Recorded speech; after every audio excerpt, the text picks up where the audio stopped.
Scanning. Control. Manipulate scientific data. Take over. Blast. Control. World government. Shut down infrastructure. Ship everything to China. Just look at this person.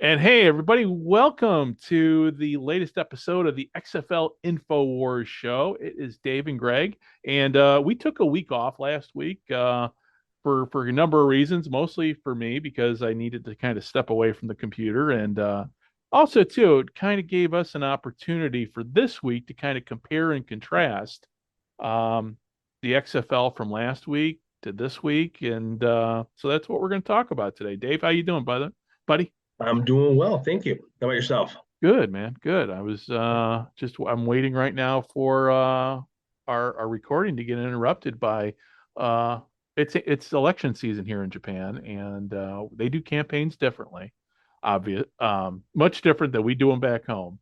But yeah, trucks drive around literally with loudspeakers and scream out slogans. It's like you mentioned to me before we hit the record button, it's much like that scene in Blues Brothers where they have the big they're going around telling everybody where to go see the concert at, and with the loudspeaker on the truck. So yeah, you see a lot of that here, and that's kind of the cool thing here about the way life is. I mean, elections last a short while. Elections last a short while. You hear slogans. I don't know, and that's a nice thing too. Here, I can tune out politics. It's awesome. I mean, I'm more tuned in, unfortunately, as to what's going on back home. But at least I can. I don't have cable. I cut the cord. We're here, so we don't have. I mean, I have internet, so I can pick and choose what I want to watch. And so I go to my standard. I watch either CBS or NBC Nightly News on either YouTube or the CBS app. And then I watch the Kimmel monologue on YouTube daily. And now I'm going to go back to the Daily Show because now things are kicking into high gear. So between that, I get all the information I need, other than also too what pops up on my phone. So, and so I don't know. That's just kind of the awesome thing about living here. I'm never quite out of touch, but there are days where I can literally go, I'm glad I'm not home. And after everything that's going on in New York the last couple days, I'm like, oh, it's popping all up on my Facebook feed too. So I posted one thing, a meme. It was a joke, and people lost their goddamn minds. I've laid off my XFL memes because it's like, I'm like, if I do, I can only pound on the league and the Rock so much. But I'm here to tell you, I don't think I told you this, but I have gotten banned from countless XFL fan page groups for my memes, just commenting on attendance and where are the people? Where are the people? So anybody who's out there who's listening that's banned me, hey, thank you, because I kind of take that as a validation that I'm getting the point across. And but yeah, it's talking about the league itself. I mean, last week when we talked, or wasn't 2 weeks ago now. 2 weeks ago when we talked, I misspoke when I was talking about people in the United States watching TV the old-fashioned way. Well, after we hit the stop button, I kicked everything out. I went back and I did some research, and I did not realize that how many people are switching over to antenna the old-fashioned way of cutting the cord. So I did not realize that, and I misspoke. And anybody out there got pissed off at me for not, hey, I wish people would have called me out on it, because that would have been at least let us know people are listening too. That would have been kind of cool. Um, but yeah, I didn't realize how many people in the States are really cutting the cord. I know we cut the cord here, so we have an aerial and then we have the internet. Um, yeah, so but with that said, the XFL was on ABC and had for the XFL, this version had relatively decent ratings. Oh no, yeah, certainly. And they had some good time. I mean, I, I thought they were able to get some good time slots. I mean, the Saturday 1 p.m. really wasn't much competition at that time that Right. day for the Seattle Orlando game, and it was a good game. Yeah. Um, and then they followed up with the traditional Sunday afternoon, the San Antonio Arlington game, which I mean it was a close score wise. Um, I know I'm not sure necessarily if it was a 15-9 was an entertaining game. It was close. Well, they had very good ratings. I mean, Yeah. and that's what I mean. It's a Sunday afternoon.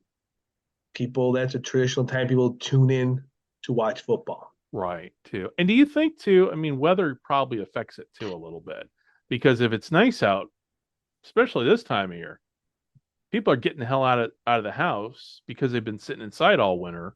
Like, yeah, no, I'm gonna go play with the kids or we're gonna get out and do something outside versus, sit at home and watch TV if it's a nice day. I'm just thinking for me, I know, right now it's been the other day it was nice out. I hopped on a train and went down to the ocean for about an hour. Oh, nice. And but if it would have been crappy, I would have been inside watching TV. So Mhm. I think that plays a lot into it. But just seeing you know, I was happy to see that the ratings increased. It's like, okay, well maybe going the network route is the way to go. But realistically, I mean, I don't know if that's going to be what the X happens with ultimately with the XFL though. I mean, it'll really come down to what the network wants. I mean, Disney will have the ultimate decision on what games and when would go on ABC based on availability and how that partnership is designed. So Yeah. it'd be interesting. I mean, we've both seen the chatter on how for next season the XFL needs more primetime games or more games on ABC. They need more games on good times on ABC or ESPN on Yeah. the flagship station. But Yeah. I mean, I don't disagree, but they're those schedules are done. I mean, they're talking. I mean, the major events are booked years and years in advance, and then it's a big puzzle when you can Hmm. put in programming, when you can get a 3 hour slot on a Saturday, um, depending on. I mean, granted, now we're getting past the NCAA tournament, but there's still other things, and the question will always remain. Um, at the end of the day, does ABC want to put a game on Saturday night at 7 p.m. or do they want to run a movie that has traditionally generates 4 or 5 million people to watch that movie? And that's got to be a decision that's worked out between the XFL and Disney on how they program next year. And that's Yeah. one of that's the negative of not of coming to the networks and looking for partners. They found a partner in Disney, but they need to figure out how that partnership will show games because I don't think anybody's thought FX was a success this year. Right. And also too, I mean, I think too I mean, the XFL needs Disney more than Disney needs the XFL at this point. And for streaming, let's see, for streaming sports, ESPN Plus is the main player.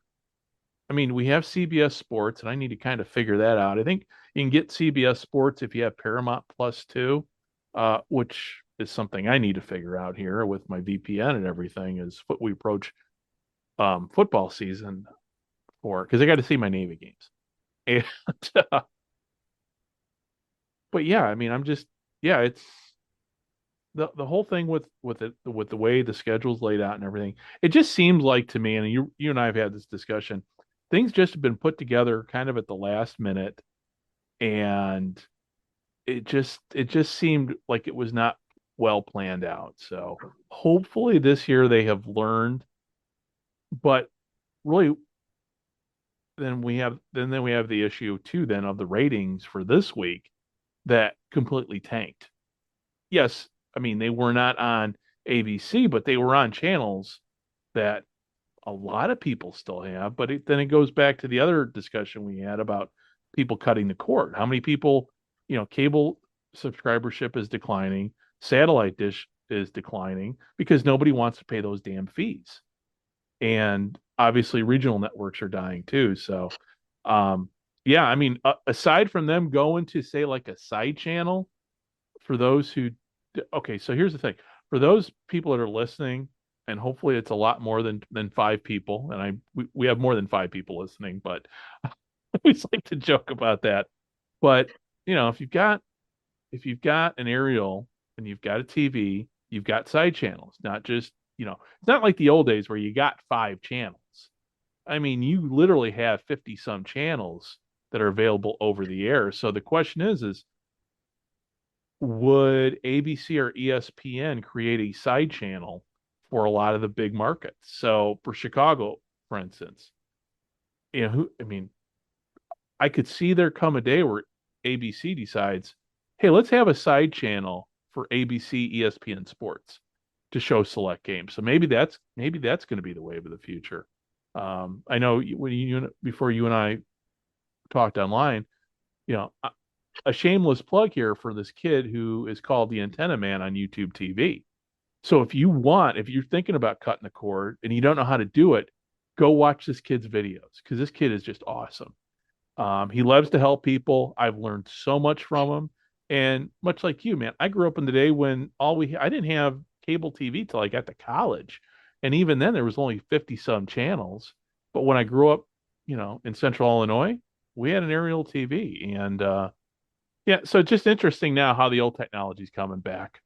That is coming back into play.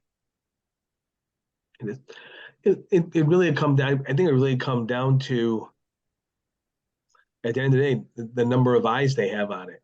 Yeah. I mean, we talked about this a couple shows ago. How when you look at subscriber bases, there are actually more people who have FX available to them than ESPN. Yeah. Yeah. So it really will come down to as long as the deal with Disney is good, right? I don't see them going. I mean, good being whatever that means. Is Disney paying them and they're getting ad space, or they're getting it? Like, I don't know what the deal is, but obviously it's a deal that they took.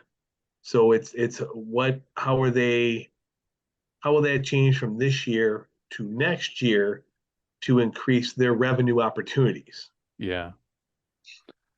Yeah. Yeah. And then there's the other question of how the USFL is going to impact it. So it's going to be interesting looking at the numbers because on social media, XFL social media and USFL social media, everybody has become a numbers expert and a ratings expert. And yeah, I don't think I was wrong. I mean, I put it out there. I mean, Jim Larson over at XFL Newsroom put out, and he does a wonderful job. But I'm like, we got too much wishful thinking going on here. You've got to, I mean, bottom line, the numbers are low, and I know everybody is trying to be positive about things, but I think at the end of the day, I mean, to me, I want people to ask the hard questions, and it just doesn't seem like anybody is asking the hard questions to the league. You don't hear anything from Dany coming out other than PR spin. I mean, to use a comparison. So right now, fortunately, we don't have anything in the XFL that's happening with my beloved Cardinals right now. Because right now in Arizona, you've got a situation that's about blowing up. And it's going to be, if Roselle, that tells you how old I am, man. if Goodell doesn't doesn't do what he needs to do on this, and obviously this is just in the beginning phases, and just puts out a lot of PR spin, people are going to call him out. I mean, it's if they have, I guess I look at it like the whole situation with the Commanders. Yeah. Once you're able to get 24 owners who wants him out, then you got change. Yeah. But unfortunately, from the time of Rozelle to the time of Goodell, the power structure within the NFL has changed where Pete Rozelle was stronger than the owners. Yeah. To where now the owner's saying, look, you do what we want, you're gonna get rewarded, which he's getting handsomely rewarded because they're all getting handsomely rewarded by all the dealers doing. So Goodell is basically the mouthpiece, and he can do so much. Yeah. He can do so much. I mean, there's no owner. I mean, the whole Commanders thing is just a it's clusterfuck. Well, it's a complete example of how all these owners are all so protective of themselves, because if this happens to this guy, it could happen to me. Right. So they're all, regardless of the horrible things Daniel Snyder has done over the course of his ownership, they're all going to do the best they can to protect him until it's not benefiting them to protect him anymore, which it isn't. And now it's at the point where you got to go. Yeah. And he's got to go under the fact of we got to get XYZ because this also affects all of us. So they're gonna let him cash out and make $5 or $6 million compared to what he paid for or $5 or $6 billion for what he paid for the team. Right. Because that's gonna look favorably for the rest of them. Like it's wild. It's just a wild situation where they look after each other until it's not beneficial to look after each other. Yeah. So who knows? I mean, the Arizona thing is just. I saw that. I was just like, wow. Like I don't know. I mean, that's the whole. It's my team, and I'm. It's funny because Joe Zimba just sat down with the Cardinals about their history and everything, and then I saw that pop up, and I haven't talked to Joe about his thoughts on. And Joe is such a gentleman. I mean, he's so focused on history that I'm sure he doesn't have any thoughts. But then you look at it through the lens of history, and it's like, man, just how far have we come? But then again, I'm thinking, has this always been? I mean, there's always been shenanigans with the owners too. I mean, Carol Rosenblum, who else? Hiatus. I mean, there's always been something. But now we live in such a day and age where everything's out in the open and everything's legal too. So I mean, cameras in the courtroom were unheard of. I mean, 20 years ago. There's so many people that work for the team now. Yeah. So you're looking at hundreds of people where, say, in the 70s it was 30. So, I mean, I will gladly take back if it's not true, but shenanigans were happening in the 60s and 70s and 80s, just like it's happening today. Obviously not on the economic scale that it is today. Right. But it was also a lot easier to bury. Yeah. Yeah, you could sweep so much under the rug. The whole cocaine problem is a good example. That got swept up under the rug till they couldn't ignore it anymore. Same with gambling. And what did the NFL do? Embrace gambling. But they couldn't have embraced gambling, say, 40 years ago when the players' salaries sucked. So they're only able to embrace gambling because of there's more financial disincentive for these guys to get involved with gambling now than it is to get involved with gambling. You know what I'm saying? Yeah, and I think there's also a societal change in how you look at gambling. Right. Some from say where it was in the '60s when Paul Hornung and Alex Karras were getting sucked up in that, to where it is today. It was, I mean, even Pete Rose. You look at that, and that's just around 40 years ago now. How that looked, it was a gambling was looked upon as evil.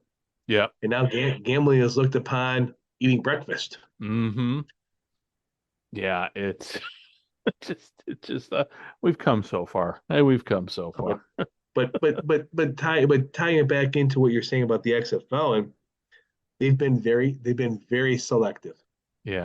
And what they've said, who they said it to. Like I said, I love to find that USA Today story. I think I might have sent some to you when there's got to be a connection there some way, like, because it was such an interesting article in the aspect. It was such a glowing endorsement of the league, and no one else has covered it. I would have expected, if I would have saw that, like 4 or 5 more outlets pick up something like right. ESPN sending someone out there, like whoever that would be, to do something else on a sports center. You know how they break up sports centers, they do like these little stories or something like that. But yeah, it was just a weird one-off that was not like picked up. Usually, I'm reading that article. I'm like, okay, where did this come from? Okay, it must have been a slow news day. But then you just go into detail, and it's like, this looks like this was written by one of the news hub organizations. And I'm like, okay, because that happened. Mark Perry put out an article about who is Dwayne Johnson, and it was a glowing, and it's like, all right, dude, come on, stop. I mean, we know who he is. Why are you writing this? What is the point of this article? And that's kind of how, I mean, but I know the point of the reason why XFL News Hub does things the way they do. But with USA Today, I don't get where they were coming from, because it didn't ask. Again, I like hard hitting sports journalism. You and I both grew up in a day and age where, let's face it, for as much as abrasive as he was, Howard Cosell always asked the hard questions, or at least he tried to. Obviously, the dude had a lot of issues, and but when he did an interview with somebody, he wasn't afraid to ask them the hard question. But you get now with sports journalists, especially when it comes to the XFL, nobody's asking the hard question. It's like, okay, these numbers suck. Why? I mean, again, we know streaming, everybody says, well, we don't know what the streaming numbers know. And that's true. We don't know what they are, but okay, so for instance, let's talk about, the ABC thing. I have yet to read anywhere from anybody explaining, talking about the antenna issue. Okay, more people are going to streaming now and have an antenna, but nobody's talking about that. Okay, so there's definitely, I'm sure there's a correlation here, but nobody's talking about it, other than, well, people are cutting the cord, it'll be on ABC and more viewers. Well, explain why that is, because dummy me sitting over here going, okay, well, if you have a cable or satellite package, ABC's, it's no harder to find an ABC channel than it is, say, FX. So I think, people, including myself, before, everybody gives their opinion. That's the bad and good and bad thing about social media. Everybody has a right to their opinion. Yeah. But, like me, when I was spouting off here, it's like, well, okay, I didn't do my research. I didn't realize how many people were cutting the cord. And that I would like to see an article on, hey, more people are cutting a cord. So yeah, it would make more sense for the XFL to be on network TV. But I don't quite, but then, you read an article like that in USA Today that is just so glowing. It basically looked like it was a paid PR piece. Yeah. And even too, I'm pulling up here over at NFL Draft Diamonds.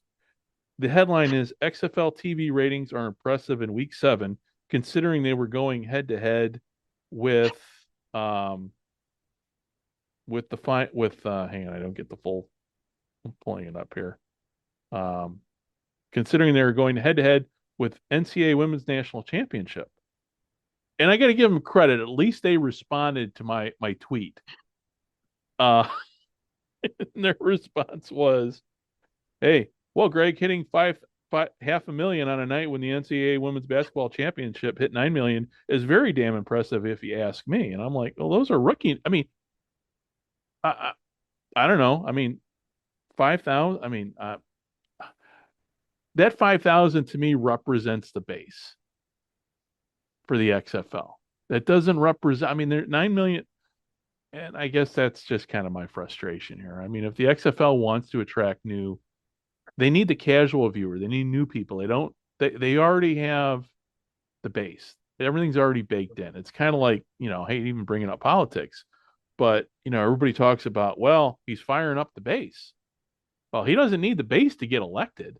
He's got those votes. It's the other people. It's the independents. It's the casual fans that in order for a league to stick around, and that's what the NFL has been able to do, and even the CFL has been able to do over the years, attract more than the hardcore fan.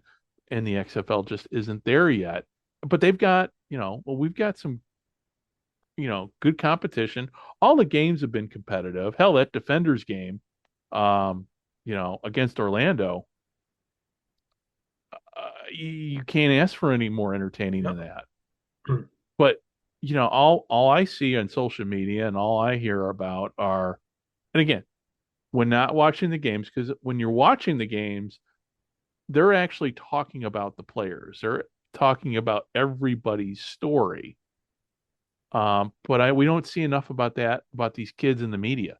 I think XFL News Hub is doing themselves a disservice by not, and even the other XFL, news people, start writing more stories on the players. Let me know what their story is.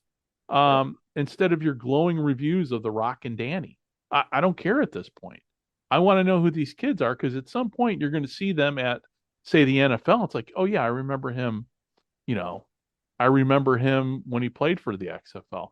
And I would say the same with the USFL. I mean, the USFL is a different entity.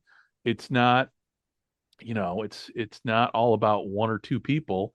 It seems. I mean, we know. Yeah, it seems like it's more of a team effort than, whereas the XFL, it's basically centered around a cult of personality. But that's my opinion. Mm-hmm. I mean, I think the XFL has stuck to what they said they were going to do earlier. Right. They said we're going to focus on the football, mm-hmm. and they have. Yeah. And I think they've put a good product on the field. Yeah, they have. Now, the criticism to that then is, you focused on football, mm-hmm. you delivered on that, but there's nothing behind it. Right. And you talked about, it's like, the AJ McCarron story was a very, very nice story, but they've had no follow-up from that. Like, right. They've kept, every time he goes to the end zone and sees his kid, there's another story written about it. There are good players, and I think, I don't know the size of staff, but I think hopefully looking into year 2, which they already announced, is they keep some fluidity to the rosters where they're keeping some people they can develop this. Mm-hmm. Develop who the star running backs, because I understand there's a hesitation to devote a lot of time to the top players of the league for fear of losing them. But I look at it as the feather in your cap. Yeah. Like the USFL last year, the MVP, tremendous athlete, mm-hmm. incredible athlete, signed with the Dallas Cowboys, made the Pro Bowl. Like, you you can't you can't ride that story enough. This is a guy who didn't get the opportunity, came to the USFL, got that opportunity, showed what he can do, made the like signed a multi-year deal with the Cowboys, and then made the Pro Bowl. Like, Yeah. They were hammering that story all year long, and that's where I don't see that on the XFL side. And I've seen some criticism where the teams aren't necessarily practicing, like they're playing games there, and they're not building that connection to the cities or the communities. And I understand they're trying to be cost effective as well. Yeah. But I think they really need to, now they delivered on the game itself. Mm-hmm. They need to figure out a way to try and connect with the communities, the football fan in general, right? Who these players are, like who is like, and the diehards of minor league football know who Luis Perez is. Right. They know who the main players are. Yeah. The Ben DiNucci. So you can go through a list of a solid 50 people that everybody's that people who follow minor league football know. Mm-hmm. But those names are not necessarily the top players in this league. Like the XFL, just like the USL, they're looking to develop that 22, 23, 24-year-old, because the 27, 28, 29-year-old statistically is not going to get that opportunity back with the NFL. Right. So it's what they can do to get that interest in not necessarily who the Houston Roughnecks are, but who the players are wearing that helmet. And I personally like to see a lot more being done with that to grow it. Yeah. Yeah. Well, and they would be wise too. And this is kind of, you've got okay, so a site like XFL News Hub, why doesn't the XFL, and this is just, I don't know, believe me, Mark Perry and I are definitely not talking, but to me, it would make sense for the XFL to contract out with an XFL News Hub that has invested a significant amount of time and money into covering the league. And I got to give them credit, because they have. I mean, I don't understand the economics behind it, and I don't understand what the profit, if there is any profit margin, but the XFL has a core group of fans that they're not leveraging. And to use a site like, say XFL News Hub, I mean, they do PR, I mean, for the league for free. And I think they're doing themselves a disservice by not leveraging the assets that are out there. XFL News Hub, XFL Newsroom. Obviously I don't want them to use us, because I like being a goddamn independent and being able to speak my own mind. But you've got fan sites out there that I think if the XFL really wants to grow beyond its base, it's got to leverage the assets it has. And I mean, same way with the CFL. I bitch and moan about the CFL all the time. They've got all these fans out here that are willing to give, time and energy to the league, but the CFL doesn't leverage the assets it has. But then again, too, I mean, you can really say that about a lot of the other leagues too. The MLB. Can't say that about the Nippon Professional Baseball League here, because baseball is a true religion here. So they don't need any more. I mean, their marketing, they do need help marketing the game more. But it's a league that's been around forever. But when it comes to the XFL, I think there's a whole. I mean, they could grow the league, and they could do, like you said, tell the stories that need to be told by leveraging those assets that they have that don't really cost them anything.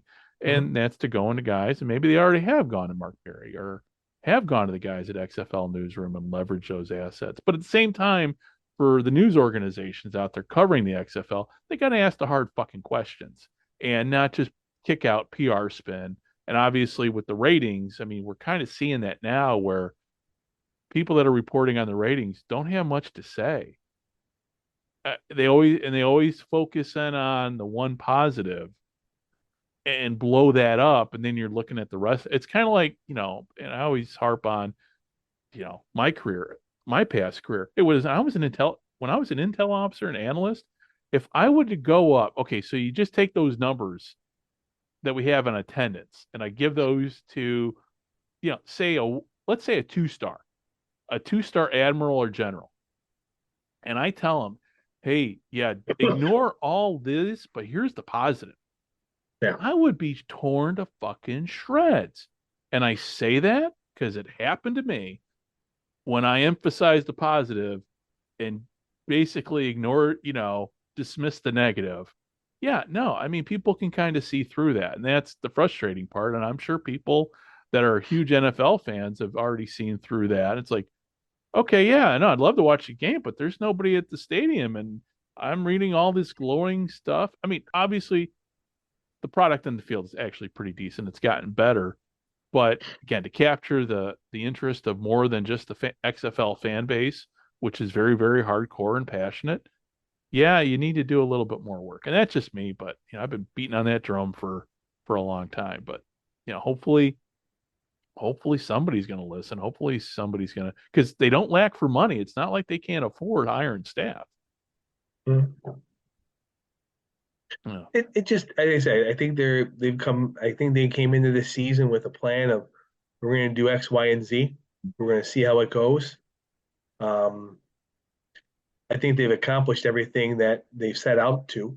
Yeah. I mean, you can't do anything. You can't guarantee any kind of ratings or any kind of attendance, but everything else, it seems like they followed through on everything.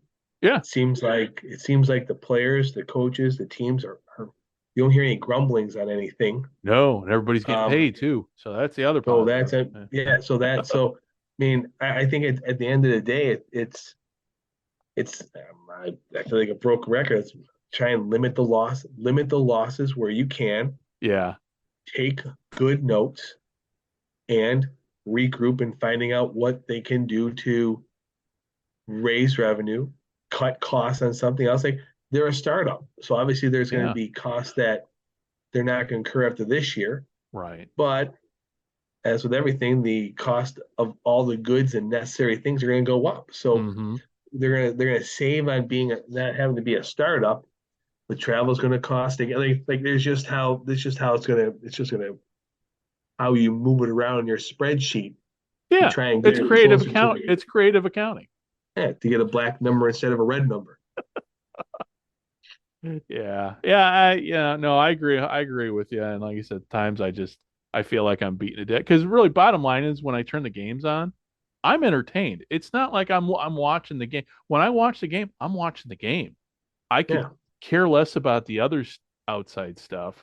But again, it's always what kills minor league football, and especially spring football, is not what happens in between the lines. Because what happens in between the lines is good football in general. Even if it's bad football, it's still football.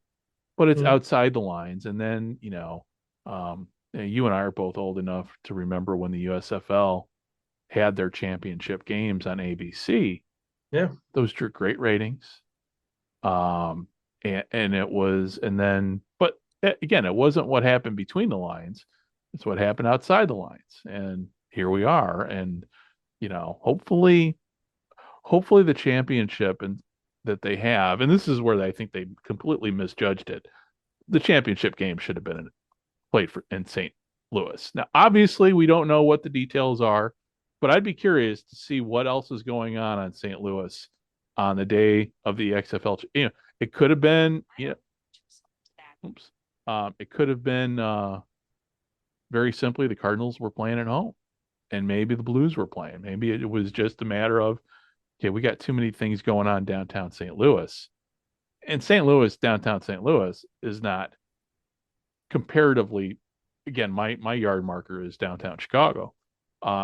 It is not that big. So maybe that played into it too. I mean, that's something I'd have to look at the schedule.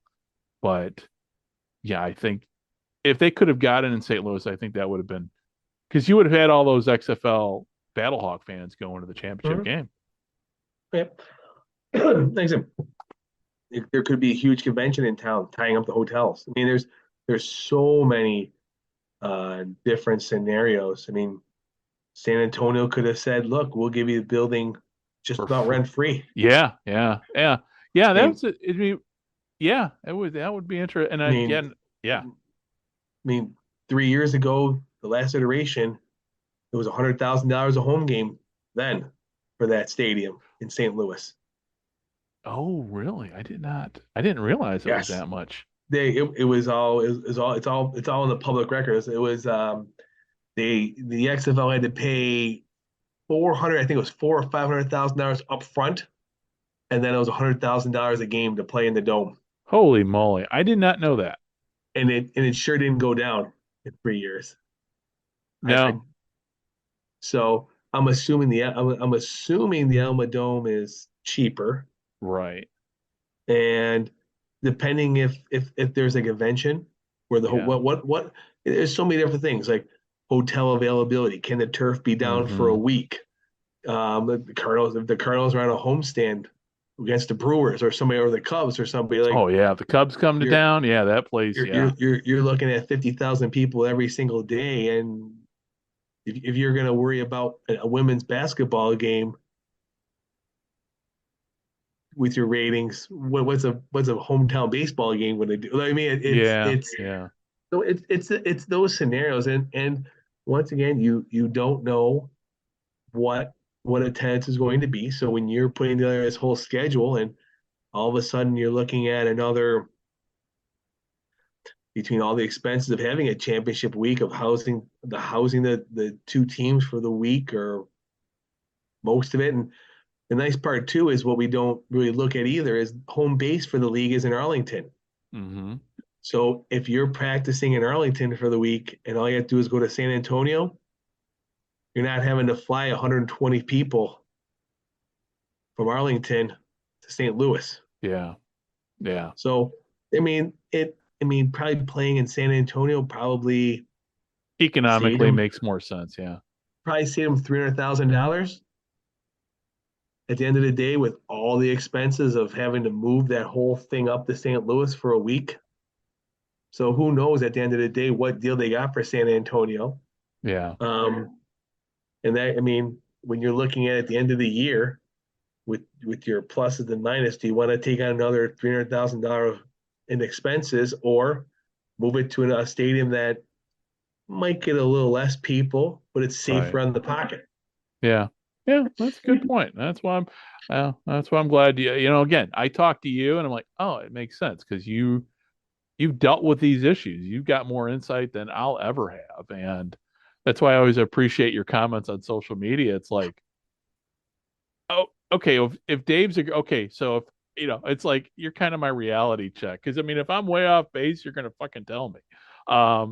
And usually you and I are usually on the same page when it comes to a lot. Again, Twitter and Reddit are not the real world, but then there are times in XFL Reddit, man, that's a tough place to be. XFL Twitter, listen, you can't get banned on. You can only get blocked on XFL Twitter by individuals. You go on XFL Reddit, and you got to behave yourself. You can only. It's a different world. But when I'm listen, but the discussion at XFL Reddit, it does seem to me, just based upon what I've read and kind of engaged with, that half the fan base can at least see reality in front of them. They all want it to succeed. Mm-hmm. Like, yeah, but then there's the other ones like, oh no, ratings are great. This is, again, when you say ratings are great, I mean, much like with NFL draft diamonds. All right, well, yeah, it's 500,000. And again, the thing about these numbers is every game is it's not like they're competing for eyeballs. Each game it's a standalone game. So you're usually getting the same amount of the same hardcore fans for each game. And then it's just a matter of who else is jumping on board and watching the game. So I don't, when I hear over 1 million people watch, no, bullshit. Over 1 million people didn't watch your product. Um, Again, it's how you count the number. I mean, you get creative with the numbers, but the same, there are people that live and die on the weekends to watch XFL games, and I understand that they're not baseball fans, they're not hockey fans, they're not basketball fans. They want to watch spring football. They love football. I mean, hey, if I could watch, believe me, if I lived, I live in a place that I have to, my football, I have to tune in the morning. Yeah, it's not like I can watch football in the evenings. So, if I really want to watch football, I'm going to watch football. I'm going to go out of my way to make, and I've gone out of my way to make sure that happens. Um, but I'm not the casual viewer. It's the casual viewer is the one that's flipping. Hey, let's see what else is on. Good example is like the CFL. I've heard more from people, friends that are friends of mine on Facebook. Hey, I was flipping through and found a CFL game. That's how you attract, you just by the channel flippers. And so the frustrating part I have with streaming is, yeah, I mean, it's great. Games are on streaming, but in order to but people stream games because that's what they want to watch. It's not like they're the ones just flipping the channels to see what else is on. So so that's why I'm kind of, I'm curious to see how the streaming numbers are, and maybe they will add considerable amount more, but most of the people who are streaming are the people that know what they want to watch. Mm-hmm. It's not like it's not, it's not like it's Netflix. Mm-hmm. I mean, yeah. Well, and looking at the streaming, there's how long did they actually stream it for? Those commercials that are being paid for by Disney are on ESPN Plus. I mean, half the time, I watch games on ESPN Plus. Yeah. I don't have ESPN. I cut the cord 7 years ago, so that's how I get it. But I usually get the same commercial over and over, or maybe Right. two commercials, and then I get a lot of the time where the big winter commercial break, ESPN side. Yeah. So, in all honesty, like the ESPN Plus is almost like a toss in by Disney and say, hey, now we're going to make this available to anybody. Mm-hmm. But it's not really being sold or utilized in a way that it's going to be productive. Right. I think in looking at in revenue generation, which is at the end of the day why they're putting these games on ESPN Plus. It's not they're not doing it because they want to make it available to the masses. It's about generating revenue. Right. Yeah. So when the women's championship game, I thought it was funny that when the women's game was announced that it was the most viewed game on ESPN Plus, most viewed college game in ESPN Plus history. But we can't get, so obviously they are able to get the ESPN Plus numbers. Right. But when they aren't good, they're not going to announce them, because if they can get the women's college championship game and let everybody know that's the greatest number of people ever to watch a college game on ESPN Plus, and then never available for XFL games, that tells you something. Like you don't have to be a rocket scientist to realize if they were amazing, they would be announcing them. If over 1 million people were watching the XFL on ESPN, we'd know about it. Yeah. At this point, and we don't. I mean, and maybe the numbers are equal to what we're seeing in the ratings, but I tend to think, and again, I've been wrong before. Hell, I was wrong last time we recorded about streaming and cutting the cord, but maybe you're getting an extra 100,000 with streaming, but yeah. But again, you're getting those 100,000 are your hardcore fans that are looking for the product. It's not I mean, we always talk about, I mean, you look at the NFL. I mean, back when the NFL first caught the imagination, it was that 58 championship game, and back then you only had 3 channels, so that night it caught on because it caught the casual viewer. Mm-hmm. And people, it was a big game, it was a championship game, A great game. and there was nothing else on. And that's how it caught the imagination, and the NFL, and the NFL turned into something, way bigger than anybody could have imagined. But those were different times, and so maybe we'll see with the XFL championship game once we get there that maybe that they'll catch magic, magic and they'll catch lightning in a bottle with the XFL, and maybe that will then rub off on the USFL, and in turn, it will start people will start become interested again in spring football.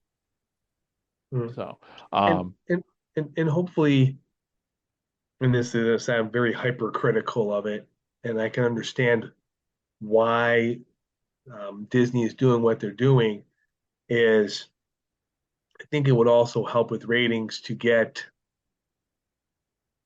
I don't want to say more well-known broadcasters covering the game. yeah. But in today's game, it just seems like if you don't have the names Mm-hmm. behind the mic or in the Right. broadcast booth, you're not. People tune in because it's Troy Aikman. Mm-hmm. People tune in because it's Tony Romo. People tune in for Jim Nantz. They tune in for Al Michaels or John Madden. Like, hell, people tune in for Joe Buck just to complain about Joe Buck. So and like nothing against any of the broadcast teams they've used. They're obviously they know football, whether it's they've done college games or they're on the second tier of CBS Sports. Like, they have good people. I like who they are, but they don't have the name recognition that's that has the potential of drawing people in to watch the games. Yeah. That's why they're paying. Was it Thursday Night Football? Who's they're paying Al Michaels all that money. Is it $18 million a year because it's Al Michaels, right? And that's so Prime's got that money. So you know what?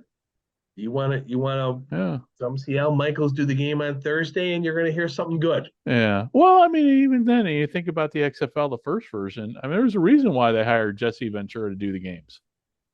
I mean, Jesse Ventura knew football too. I mean, let's not people forget about that. 100%. He provided color, if you remember, and this goes way back.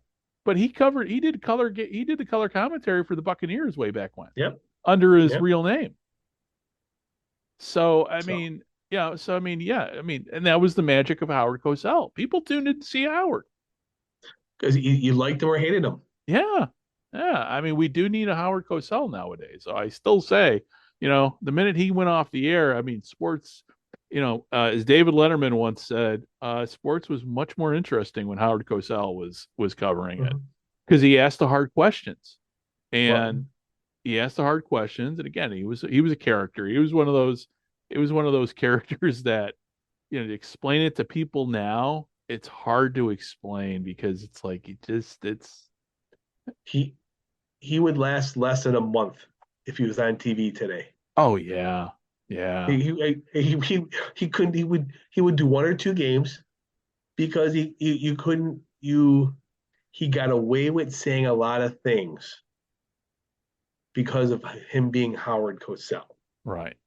But he would not get away with nearly the things he said in today's. And granted, if he was a broadcaster today, that time in the 70s, it was a different time to be able to use terminology and say things and imply things. But that character today would just disappear. Like he would. Oh, he'd be gone. He'd be gone so quick. It's like the old Jimmy the Greek. It's like he was gambling when gambling wasn't cool, but CBS knew they got ratings from him. They did, and then they fired him when they knew it was just completely untenable at that point. I Oh, mean, he had no because value anymore. yeah, I mean that when he opened his mouth and the whole story behind that, um, Rich Padinsky. Did you read the book about the NFL today? I haven't. I've not gotten to it yet. Okay, so Scott and I Yes, I heard. I read it It and was. it It was. is It was a fascinating. great.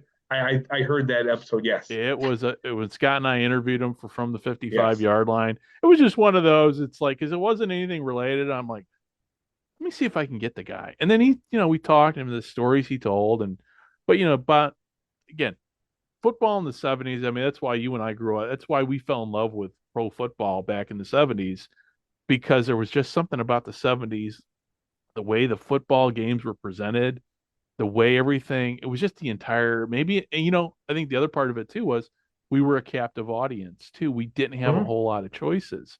And we grew up in a day and age where we didn't have a 24-hour news cycle. If we found out about who was leading the league and doing what in the newspaper, because we looked at the numbers, and then we had our half-hour pregame show on Sunday. We didn't have sports radio, so not that the good old days were, not that those days were better, but I think for a sports fan, it just made you wanting more, Yeah. It was and simpler. it was simpler. Um, and you didn't have people screaming at you all the time. You didn't have people say, "Hey, look at me." But I mean, when it comes to spring football, I mean, social media is obviously important. But I would love to see some of that old stuff kind of come back in a way. And I know we have the XFL. They've got their show on ESPN. I think in many ways that they're in some ways they're trying, but not obviously trying hard. But again, we live in a different age now where you can't replicate what happened in the 70s now. I mean, there's just no way. Yeah. But at the same time, too, going back to what I said earlier, um, with broadcasting TV. So let's just say with the XFL, okay, how do we fix this thing? Well, if people are cutting the cord, well, you're going to two options, either streaming or aerial antenna. And the thing is with aerial antennas, you got side channels, and maybe it's at some point the networks are going to start utilizing those side channels more. I know before I left, I was running an antenna on my basement TV, and I would have to scan regularly. Yep. But then new channels would pop up, and Yep. so yeah, no, but the technology's changing, and I'm kind of going on and on about it. But the bottom line is the XFL, the ratings went up for last week. Oops, and the ratings went straight in the crapper this week. I don't know. I mean, and so are the where are we at with the rest of the games? Are the rest of the games for the remaining of the season going to be on ABC? ABC and ESPN, Okay. ESPN two. There's no more. So There's no more FX games. okay, so maybe hopefully we'll see a pickup, and hopefully we'll Yeah. see the ratings start to go up. Seeing something really we've never seen with the XFL, the ratings actually starting to rise. So maybe and then maybe that'll give us a good gauge. So maybe by this time next year we're talking about all the games on ABC Yep. because that would make the most sense if the league really wants to survive. But I would have thought they would have figured they had 2 years to prepare for this. I would have thought they would have figured this out, you know. But again, I'm just a But dude sitting way over here on the other side of the world. What do I know? and they could be on ABC for all the games, but they don't. It's going to cost a lot of money Yeah, because you're bumping things. You're going to have to go in there and have a game if you want to have a game on Friday night, two games on Saturday, a game on Sunday.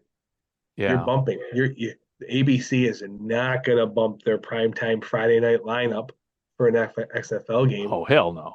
So you can probably get away with possibly two Saturday afternoon games on ABC, but it really depends on what their contracts already have, because I can't imagine that ABC has a 6-hour block every Saturday in the spring of 2024. Right. I just don't see that happening. And then you fall back to Sunday afternoon. Whether they have X Games, I'm trying to think of what ABC runs with now. Superstars? Oh no, that's way old. Yeah, no, but it really depends. I mean, Yeah. I don't even see them, to be honest with you. I don't even see them. I see games on FX next year because they need 12 hours a week of programming time. Yeah. And unless they want to go to Sunday or Thursday and Monday, I don't see how they're going to squeeze 12 hours out of Disney being on ABC every Right. week or being on ESPN, because you're getting in that time with the conference tournaments. Like it they're I understand why they wanted to jump ahead of the USFL and go right after the NFL. I get it. But this is the back end of it where you're limiting your options. Yeah. And that's where it is. Like, you can always start later, but now you're going to be in a direct competition with a competitor who owns it and places the games where they want to do that. Like, Fox can put the games on when they want, and then they Hmm. can deal off the games they want to NBC to have them show how they want. Like, I personally am looking at I like USA Network. USA Network has a history of showing sporting events. Oh yeah. So I like that option for the USFL. I like what they're doing is because they also control it. Right. So that's where the XFL is looking at, like, yep, everybody is exactly right, saying they need better times on ABC and ESPN. But unless they're willing to pay for it, Yeah. a couple weeks of 1 million viewers on ABC is not going to make ABC change something. Yeah. Yeah. And the networks are, it's not like the networks need them, they need the networks. Yeah, Completely different business model with, say well, obviously with the NFL, but even with the CFL. The CFL, the TSN needs the CFL for that yeah, to fill in that programming that they don't have. Um, I mean, that one's kind of weird because they both really need each other. yeah. But yeah, no, I agree with you, and I see your point. I mean, every time you and I sit down and talk XFL, talk TV, and everything, like, okay, now I understand better. So, And looking at the CFL, be curious now with the new Montreal owner who has his own competitor to yeah, TSN. So it'll be a very I think it'll be at the end of the day a nice I read, and I know we're getting off the topic of the XFL, but I read a lot where people are very leery of this gentleman coming in. But I think the potential competition for rights, the mm-hmm, competition for viewers, and on how it's the content is placed out, yep, his connections to potential other ownerships within right, this, and then the development of within the last couple of weeks of the Commanders potentially being bought by a billionaire from Canada is like, yeah, there is quite a bit of money floating around here when you tap in the right people. yeah, yeah, yeah, and for the CFL, I mean, having maybe that if there's a competing media company tied in. I mean, obviously MLSE is tied in with TSN and all Yeah, that, but now you got somebody else coming in. It's like, okay, I mean, it can only mean good.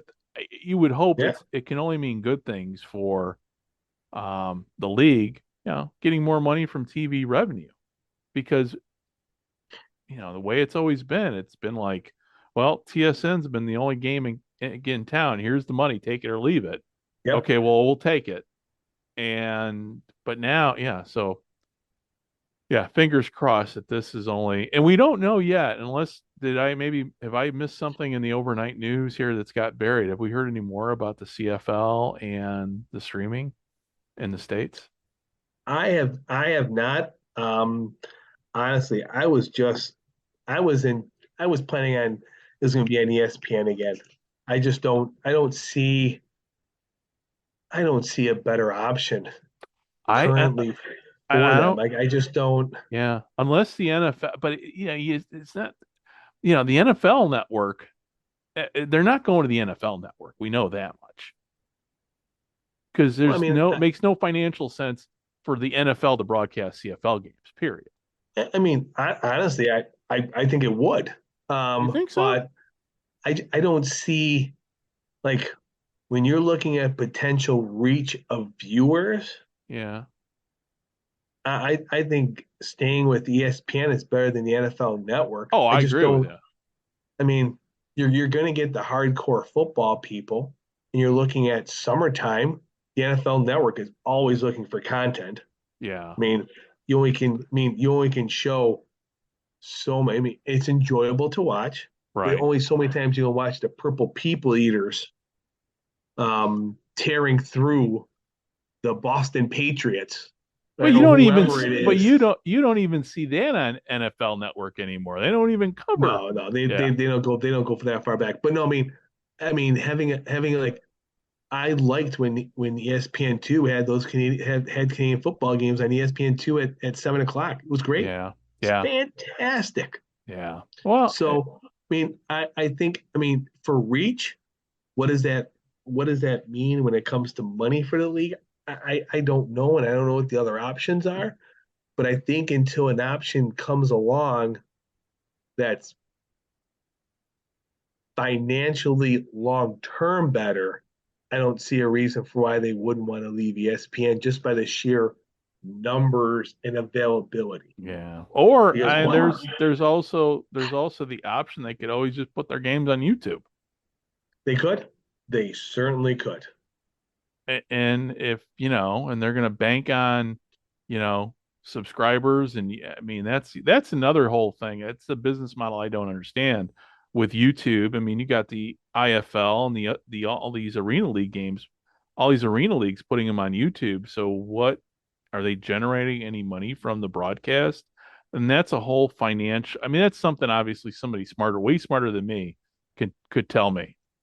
This is what they're doing. Okay. They're packaging in their sponsorships with you're getting a dasher board, your little sign along the football field, you're getting a program ad, and Yeah. you're getting a spot or you're getting a read on the YouTube channel. Okay. And that's it. That's what they're doing. Some of these games are getting good, and the nice part too is that game is up there. Yeah. So you're getting more and more views.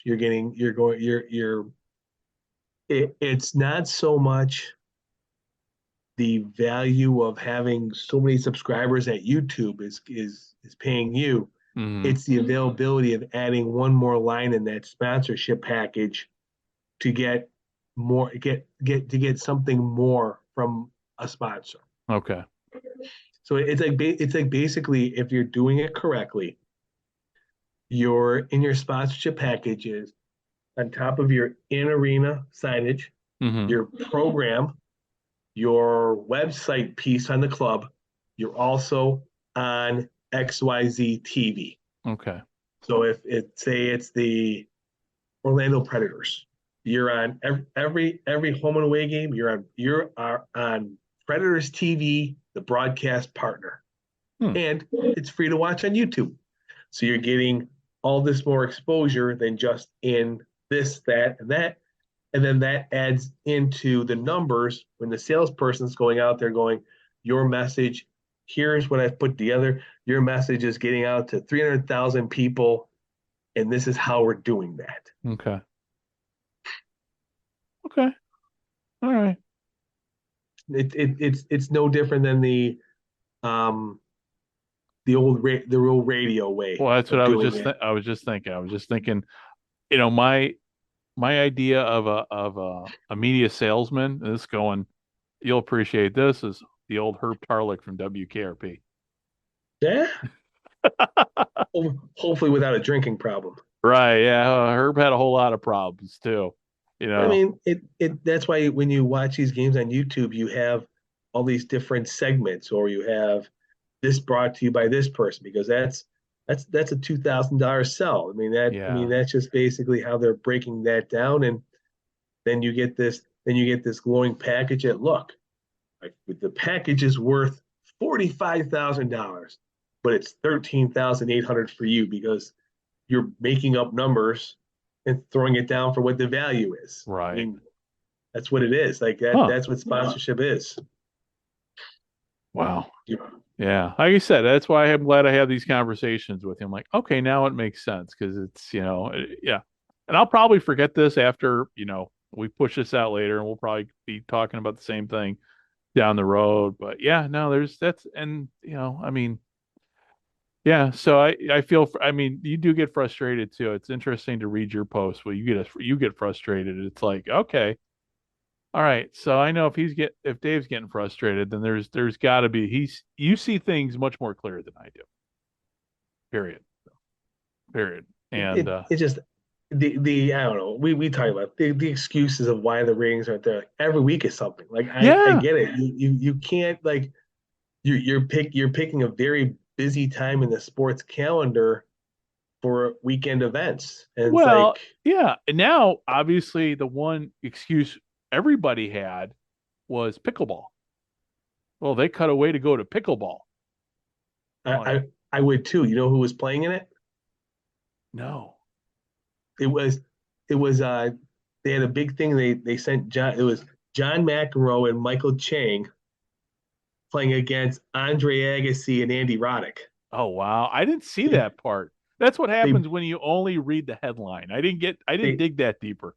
they brought all these, like John McEnroe is now a spokesman for pickleball, Oh shit, I didn't realize and that. they fly him around the tournaments to be like this like spokesperson for the game. Because I was watching the highlights of the match, and it was like they showed an epic rant. He uh he was hitting the ball, he was doing his Oh thing, jeez. and then his right foot went over the line. You can't get inside the front boxes, Mm-hmm. and they showed him just having a meltdown. Like he had this great shot. They go foot fault McEnroe, and he throws his racket. He just goes just doesn't lose his mind like he used to. But he Right. threw the racket, walked the side of the court. You could see he wanted to just lose it, but it was a family friendly event, so he didn't. But yeah, no, I that's a didn't know big that. Well, that's what happened. I'm just as much to fault as other people are for not reading beyond the headlines. Well, at yeah least on the pickleball one, I'm like, okay, yeah. pickleball. Okay, well, that to me, I'm like, okay, well, that kind of makes sense. I mean, I just thinking it's like, okay, that's a classic ESPN move if there ever was one. Yeah. Um, And the time block ended, right. and someone had a call going, the pickleball is giving us this much money to be We're on this making time more slot, money to broadcast pickleball. Yeah. and XFL gave us this, the game run long. Sorry guys, Yeah. we're out. Yeah. No, I was like reading. I'm like, oh, okay. Um, it was kind of like one of those. I read it. I'm like, kind of shrugged my shoulders, and I'm like, okay, well, that kind of tells me where everything, the league. You talk about getting bumped for pickleball is not a good look for the league. So No, it's like if the league were that important to ESPN, it would not have got bumped. exactly. But there are a few NBA players who are investors in the new pickleball league who own teams. Mm. So there actually is like professional pickleball league starting up. I do, yeah. Well, yeah, and I knew that, and Yeah, that's the other two that's competing for. We got all these different leagues that are starting up. You got yeah, lacrosse league, you got women's. I mean, there's so many professional leagues now competing for eyeballs. yeah. You go down the rabbit hole when it comes to ESPN Plus. I'm like, shit, I didn't know that was a league. I mean, back in the day, I mean, you had besides your four major sports, you had your PG, you had the PGA. Again, this is us growing up in the '70s. You had your Yeah. PGA, you had your Pro Bowlers Tour, and you had Wild anything else that was on Wide World of Sports. And but now everything's got a league. So Cornhole. yeah, cornhole. It's so. and maybe with all that said, then maybe I should just kind of tone it down with my criticism of the XFL because they got to compete against pickleball and cornhole and all these other things that you know, might give, you know, guys like Mike Mitchell another good reason to blame on poor ratings. I mean, I don't know. I mean, to me, listen, football is America's sport, and the XFL is a tainted brand. Let's not, Yep. let's not, the USFL too, in a way, but the USFL is not the USFL. And really, this is the thing with the USFL, and I'm kind of changing gears here. All of the USFL is a spring league, just completely repainted. I mean, it's not the real. It's nobody's even pretending it's the real No. USFL.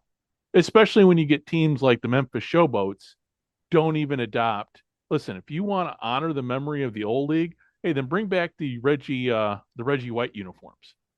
If Mm-hmm. you're going to be the Memphis Showboats, this blue and I gold, I'm like, okay, that kind of blows. mean, I guess I'm curious on what that settlement was with the former people looking to cash in on a Yeah. name they let go 35 years ago. Mm-hmm. So I'm curious on how that all it was going to go away, Right. and they were look every one of those people were looking to get some kind of cash Yeah. because they waited till the opportune point when the game was just about to start, so they knew their money was there. Right. So, who knows at the end of the day what these guys wanted. This is what you want, fine. Here, just do this.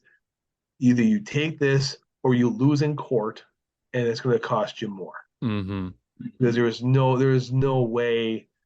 I mean, there's no way that they were going to win any case they brought against. I mean, Oh, everything had lapsed. Everything has fallen to the wayside of claims that they have, and the name was there. And I understand that some people were bent out of shape by using it, but it's an identifiable brand yeah. to use. Yeah. I thought the Spring League name was just awful. Oh, yeah. Period. Yeah. It was, I mean, what, yeah. I mean, yeah, the whole, that, yeah, I don't know. I really didn't even know what to make of the spring league. And then they're like, oh, well, the players are paying the league to play. Okay, that's weird. And now, it, so yeah, I don't know. I mean, it's when I talk USFL. I mean, I talked USFL what 2 weeks ago now with Kyle Smith over at the USFL project.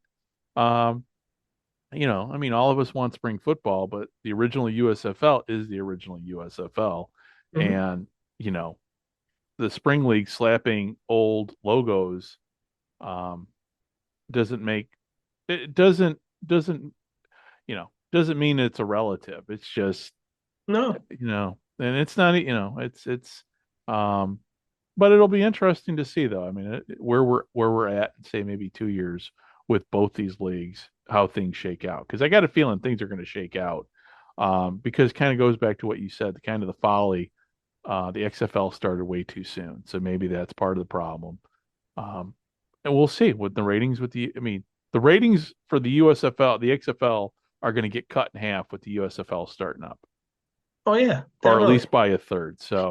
Um, so we'll see. It'll be interesting, even where It, we're at talking next year. it will be interesting, and this is the last thing I'll say on the USFL and the XFL. It will be interesting, and I haven't had a chance to sit down yet and look at it, but I would be curious to see as we get towards the end of the XFL, Mm-hmm. the USFL starting next week, how the game times match up Ah, yeah, to yeah. see if one or the other can use it as a lead into theirs. Mm-hmm. Because if I'm just off the top of my head, I believe the USFL has minimized the number of afternoons, and they are looking at late afternoon in prime time, where the XFL is only going to be in the afternoon on ABC until the championship game. So it'll be interesting to see how how that translates. How Right. that with a afternoon XFL game help the USFL and vice versa and how they stack up. Yeah. Because I don't see I don't see the XFL doing a million people on ABC and the USFL doing a million people on Fox. There's just not 2 million people looking to do that. Like I Right. just Yeah. or enough of a there's definitely crossover, Yeah. but I don't see people taking an 8 hour day to watch minor league football as they would the NFL 10 hour day. Right. Right. Yeah. Yeah. There's just no way. And also too, with the weather's getting nicer. People don't want to be inside. Yeah, Point blank. With autumn, let's face it, the way it's set up with football in the autumn is perfect because it's nice out, but the colder it gets, more people are inside watching yeah. football. And it's the complete opposite with spring ball. So, And that um, and that's where with the USFL ratings, I, I don't I don't need them for myself looking at them to be as good as say the XFL yeah, because we're looking at it like in June and July, your TV pool is so much less. It's more of the potential viewers you have than necessarily the rating itself. right. Because in June and July, so few people are watching TV, period, Yeah. regardless of what's on. Yeah. Yeah. No, and the funny thing is too, it's even like here in Japan right now. So it's, with baseball season, it's really interesting, just talking about how things line up TV wise and everything. So the pro leagues are in full swing now. It's really interesting in terms of nobody really competes with each other, but they're on. So, like yesterday, a good example. I didn't realize that two games were on earlier than the rest. So there were some lead-in games, but I don't want to say it's things have been set up here for so many years. There's kind of a predictability to it. Whereas now with football in the spring, there really is no predictability. You don't know when who's going to be on at Yeah, what time. no. I mean, Oh, so week to week, they don't. I mean, there's a game here and there on Friday. Even on Saturday and Sundays, the game times vary. It's like that's the one thing. It's you need that standard yeah, one, like the Sundays at 1, 4, and 7. right. Monday nights at this time. When they do Saturday, it's 12:30 and 3:30. Like you have that, and that's where Fox can do that for the USFL, where XFL can't. They don't unless they go to a stadium Hmm. or a network that will do whatever they need to do to make it work for them. But then you're Yeah, losing volume. yeah. Yeah.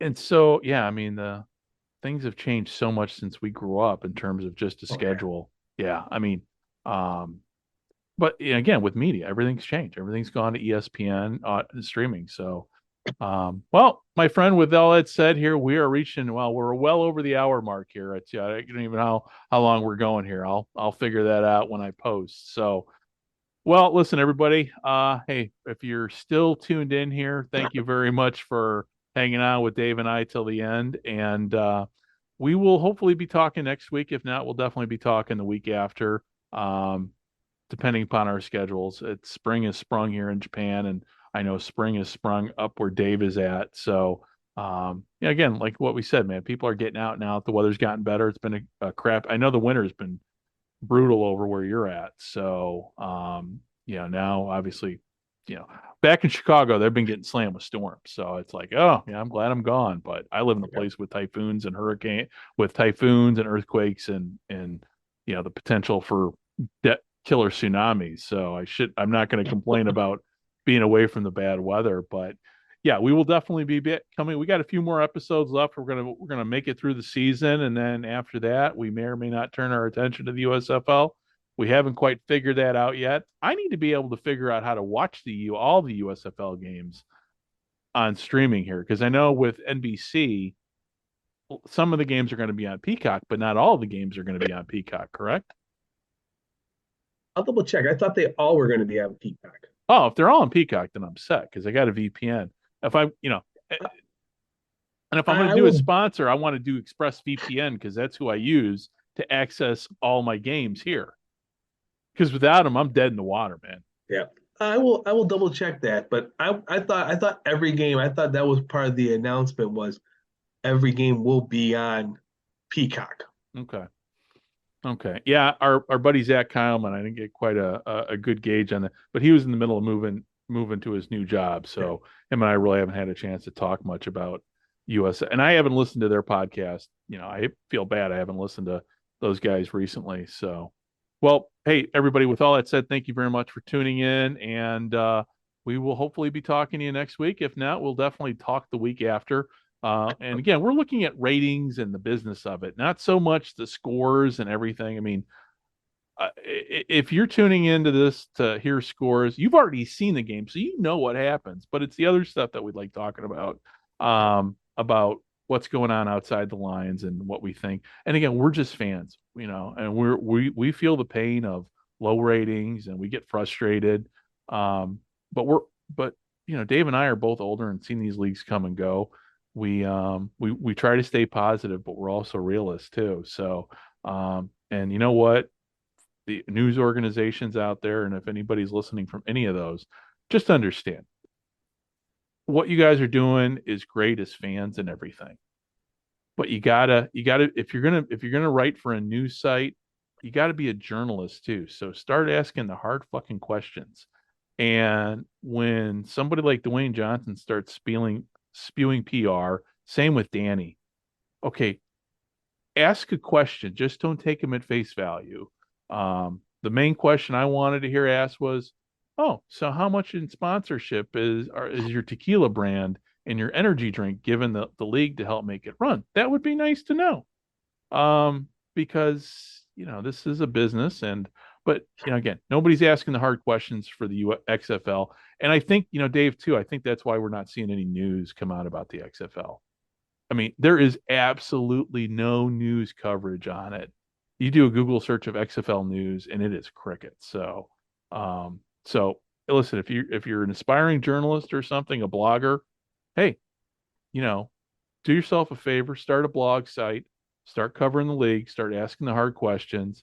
And so that way, say for next year, we get more coverage of the league, because right now the news organizations aren't covering it.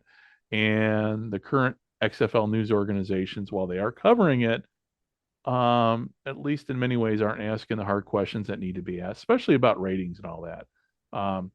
Putting a positive spin on stuff is one thing, but constantly saying, but the ratings are doing great, when the numbers really kind of say otherwise. But with all that said, that's just me on my soapbox, and I know Dave's right there with me too. But with all that said, hey, thank you very much for tuning in, and we will be talking to you next week. The thing I love about the XFL is the heart and soul that these players show. For the love of the game, of playing football, and the opportunity of continuing to play the game they love here in the XFL. A lot of you tuned into the XFL the first week. Unfortunately, most of you never came back. Well, we listened to you, and we've made the rule changes to give you what you really want. So come back. At halftime, we'll take you into the cheerleaders' locker room. I would like to introduce all of you ladies to the one man that's going to be privileged enough to walk into your locker room with a camera. And here he is. His name is Bruno. Say hi to the girls, Bruno. Hi, girls. Hi. Have fun. Here now, Vince McMahon. Thanks for coming, Vince. Pleasure. XFL ratings are down 75% from week one. They now rival the lowest ratings ever in prime time, not just for a sports program, but for any television show. Right. Can you guarantee me right now that there will be a year two for the XFL? can I guarantee you that? I can't guarantee you that I'm going to be breathing in and breathing out after we leave this studio. But you're pretty sure about that one. Yeah, and I'm pretty sure about the continuation of the XFL in one form or another. Does that mean on network television and on NBC in year 2? I would like to say so, yes. NBC has been very supportive. I think that the difference here, Bob, is that people have to understand that when you start a league like this, I mean, this is not the easiest thing to do. I mean, let's face it. So when you start a league like this, even though we have many advantages, it's not easy. You make mistakes along the way. You correct your mistakes. You focus. And you go forward in terms of brand building. And this is brand building. This is not just television programming. And that's a thing I think that a lot of people, quite frankly, miss. I mean, it's all about, the 13 weeks and out or less in terms of television programming these days, especially with the attention span of a lot of the programmers on the network.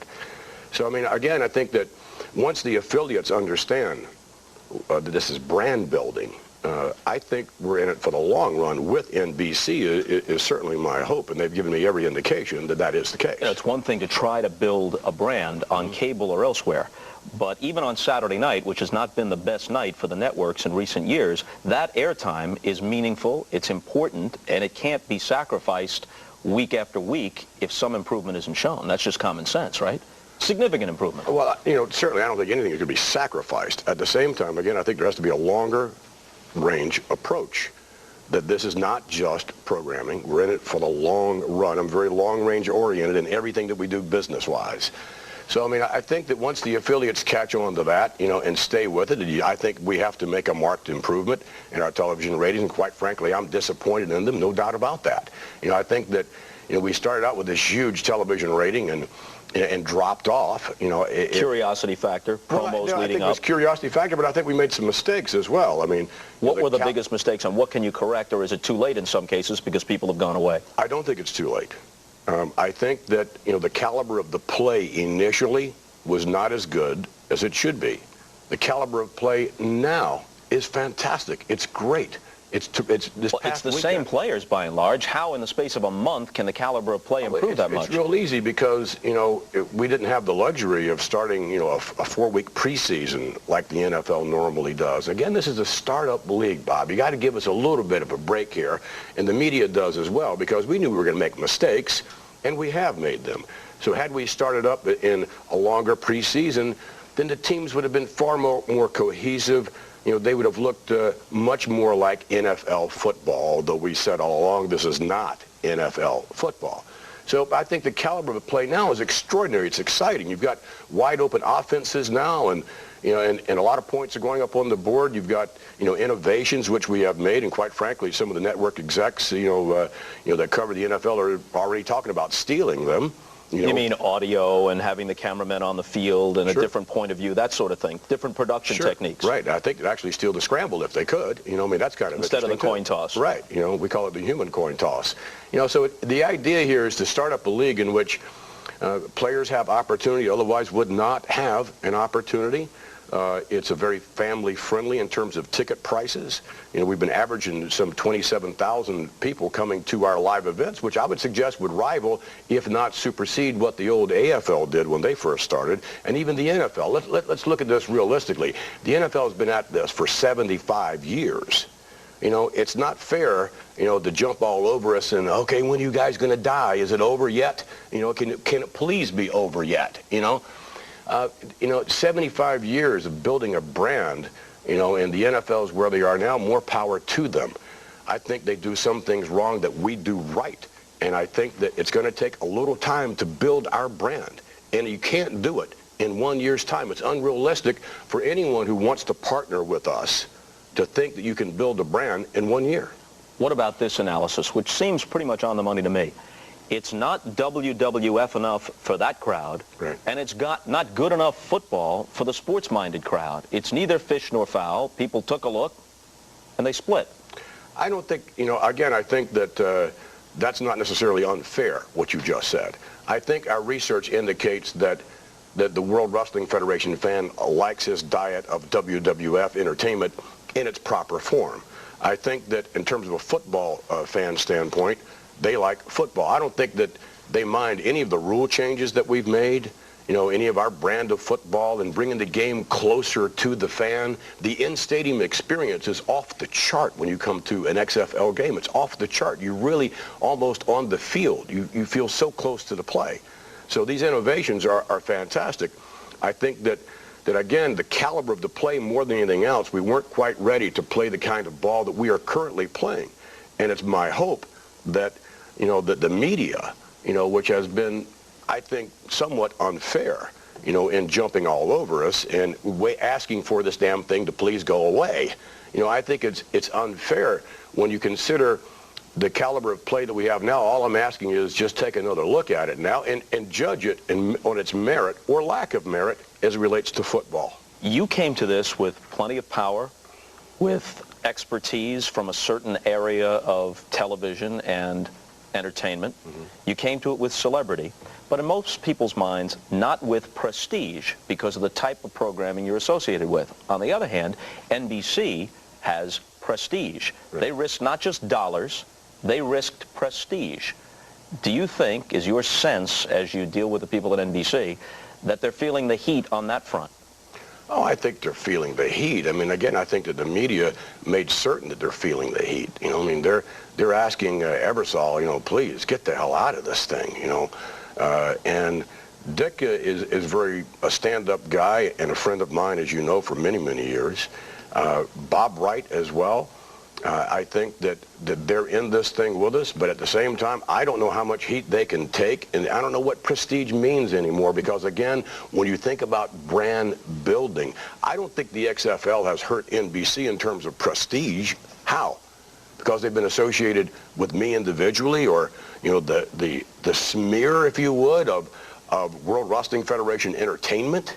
I mean, is that it? I think there's a general perception that while the XFL doesn't go anywhere near where the WWF goes, that it's a low-rent form of television. Have you seen any of the games? Tell me what is low-rent. Not so much within the games. The pregame show, especially week one, we don't have was one of the most mindless things I've ever seen. We don't have a pregame show.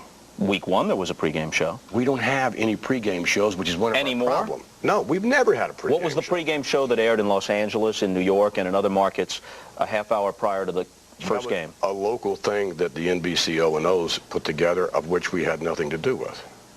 But it left the impression. It left the impression in many quarters that this was a low-rent deal, and I'm sure that NBC is hearing it from affiliates, from station managers, and from some portion of the audience saying not just that we don't like this, so we prefer to watch something else, but that we're offended by this association. Well, you know, if that's the case, you know, then they have to do what they have to do, and just like you do, Bob. You know, I mean, quite frankly, from my standpoint, I'm an entrepreneur. I'm what makes this company. I'm what makes my company and this country go round and round. I take risk, calculated risk. And quite frankly, if you go back to when we first made this announcement of the XFL, we didn't have any partners. We were going to do it all on our own, okay? So I think it is a viable business. I think that that when you come to a live event and you see all these young people in the stands having a wonderful time, I think that our television ratings are going to build back. I think that we may throw a few things in there to get them back in terms of promotions and things of that nature, and we're going to have to do that. We're going to have to spend some money, you know, that we otherwise may not have to spend. We're going to have to convince the media, quite frankly, to cover this for the event that it is, not the perception that you, as an elitist in my point of view, or others would have about it ain't low-rent football. I'm sorry. It's kids out there playing their hearts out, if you've watched it. No one dismisses the players and coaches who are trying to make a living in a football league. No one dismisses that, and there are probably very good stories within that. There is an association, though, that in the minds of some is a plus. That's what brought a lot of that 10 rating the first week. People saying, well, I'll take a look at what Vince McMahon has cooked up, and I saw the promos. There are others who are put off by that. You bring both positives and negatives. Who's put off? And in what way? What have we done What have we done in anything with the XFL? What, we have cheerleaders? We said right out front we were going to have cheerleaders, nice-looking ladies that you were going to get to know, unlike the NFL, sort of has them but doesn't have them kind of a thing. If nothing else, we are brutally honest about who we are and what we are presenting. But there isn't one thing in that game that I know of that we've presented that's salacious in any way. If the ratings don't turn around, will you be tempted to make it more salacious? No, we just did that. You know, we just did, as a matter of fact, you showed the clip at the top, you know, of some sort of thing whereby we were going to go into the Orlando Rage cheerleaders locker room. Right. Okay. It was a spoof. All right. And the guy hit his head, couldn't get inside, and right. You tried to revive him as he lay there in the corner. Right. And we said it was a blatant attempt to increase television ratings. As promos all week long. That's what we said. And it was, you know, but we were winking at our audience. They understand what we're doing. And I believe it's the quality of the football that's going to bring viewers back. If you could be guaranteed that it would increase ratings, would you fix the games? What a ridiculous statement. It's not a statement, it's a question. It's a question. I beg your pardon. It's a question. No. It's either football or it's not. Now, if it's entertainment, then no different than I did, you know, a long time ago, you know, when my predecessors tried to pawn off that wrestling was sport years ago. You know, I mean, that's absurd. And you came out and said it's sports entertainment and it's entertainment. The matches are staged. Right, absolutely. So how could you possibly script a football game? You know, you know, boy, you're giving me credit for a lot of talent that I don't think I have, okay? I mean, it was like, I mean, you have to catch the ball. I mean, you know, I mean, you have to run with the ball. You know, you can't script football. And isn't that really part of the problem? Because there's a whole lot of football on TV. Right. There's the NFL, and it has a long season, and all the college games. Right. And you have the World League in Europe, or the NFL Europe, I guess it's called. And if people just wanted to see football, they could pipe in Canadian Football League games. So if you can't do something significantly different at the edges, what's the real incentive to watch these games? Well, the real incentive to watch the games is because it's the best football other than NFL you can possibly watch. It's not, you know, European ball. You know, it's not college ball. This is great football. And we didn't show that in our first several weeks. We also had some production problems, things of that nature. We also had the wrong announcers out there. You know, I mean, that's part of our problem as well. We've corrected production. We've corrected announcers as we're going forward. Are WWF announcers the right announcers for football? No, they're not. No, they're not the right Will you be able to get top-flight announcers?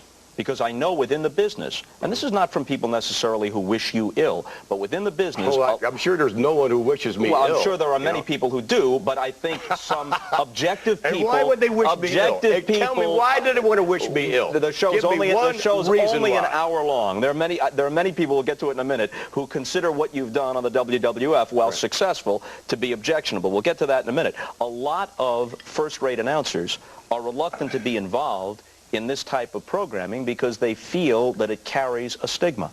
Well, that it's not something that would look good on their resume. On the other hand, some established guys have done it, right, but many have backed away or would have no interest. So my question to you is, if you've got to get what you call the right announcers in there, what's your talent pool for that? We'll have to create talent. Talent's out there. You have to go find it. You call yourself a risk taker. Right. You have been that. Right. If this turns out to be a grand-scale failure, what impact will that have on you? Well, you know, I get knocked on my keister. I dust myself off. You want to let me finish here for a second, pal? Shut your mouth and let me answer the question, all right? I'll be happy to answer. You got a situation that you don't know what you're talking about. This is the Bob Costas Interrupt program, right? It's a characterization I think few would share, but it might work for you in this instance. It worked for me. I mean, take a look at the tape when you play it back. Right. How many times did Bob Costas interrupt Vince McMahon before he let him answer the question? Just to try to keep you on point. Go ahead. Sure. So, I mean, again, I think that, you know, when you look at everything that we do on balance in terms of entertainment, you stay with the storyline, Bob, okay? Our women are extremely strong. Now, I would suggest that the degradation, as you called it, of Trish, which was of her own volition, by the way. I wasn't making her do that. This is a soap opera. If you stay tuned long enough, boy, I would suggest I'm likely to get mine as far as that character is concerned, as far as the Vince McMahon character is concerned. The women involved in World Wrestling Federation from China all the way down, are very, very strong-willed women who, generally speaking, at the end of the day in the soap opera, get what they want and then some. But you have to stay tuned, Bob. It's not fair to take one little excerpt of this and one little excerpt of that and then generalize, okay? Let's end on this. We have to end? I'm having fun. We have to end. I'm enjoying it too, but Bob Knight is waiting, and he deserves his time as well. Coach Knight. Coach Knight is waiting.